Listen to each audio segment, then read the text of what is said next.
How's it going, guys? Welcome to The Verdict Season 2. Last year I really focused on how successful the lasagna garden was, and we had an incredible year. And in year 2, it continued.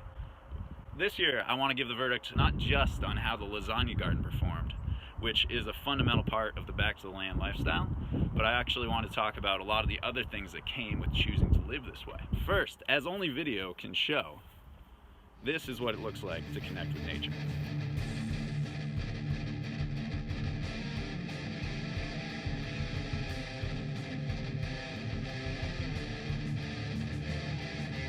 In terms of reducing our personal footprint on climate change, we did some major steps in 2020. We installed solar energy. We also installed a wood stove, and that supplements about 40% of our winter heat with wood from Maine's sustainable logging economy. In addition to supporting local people, we are not supporting the international tycoons who are turning the world into a furnace. Also, thanks to the back to the land lifestyle, I've gotten to do a lot of things myself that I might normally be too busy to do and have to pay someone else to do. This has showed me how to be more self-reliant, and it's taught me new skills. I've gotten to spend some more time with my dad in the process.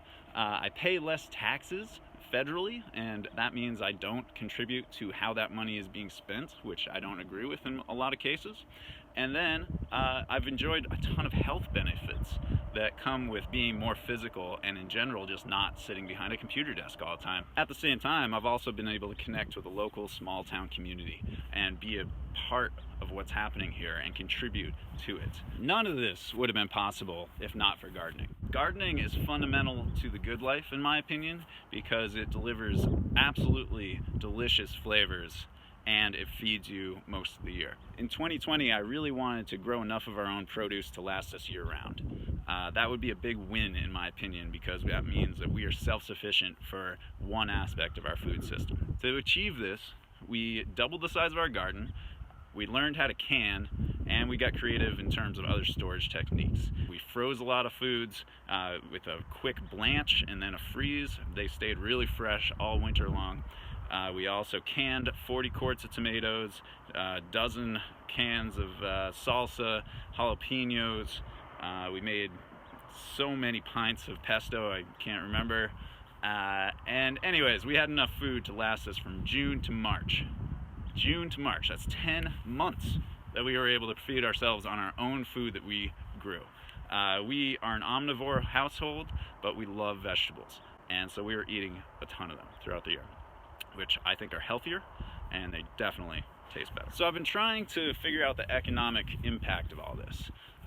What we spent over the 2 years of establishing our garden was around $1,517.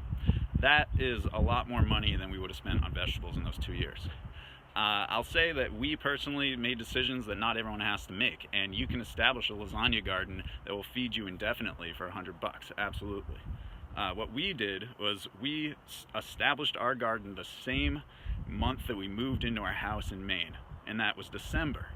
So we were in a hurry to get things done, and we made aesthetic choices also that aren't necessarily choices that you want to make.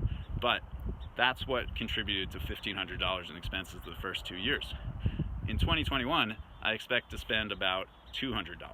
That includes seeds, that includes a few random supplies such as wood for a hinged greenhouse, and also fertilizers, and after last year, some forms of bug and insect repellent that are organic and that will keep them off instead of destroying all of our cucumbers. Anyways, moving forward, our garden should cost about $200 a year, and that's for 10 months of vegetables at least, and a huge amount of intangibles that don't even come across when you talk about gardening.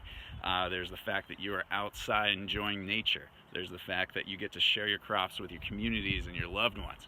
There's the fact that you get health benefits from it. There are endless benefits that are intangible, that are ultimately priceless.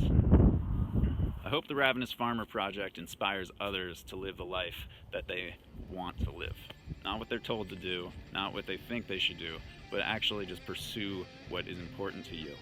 For me, it's connecting with nature like this.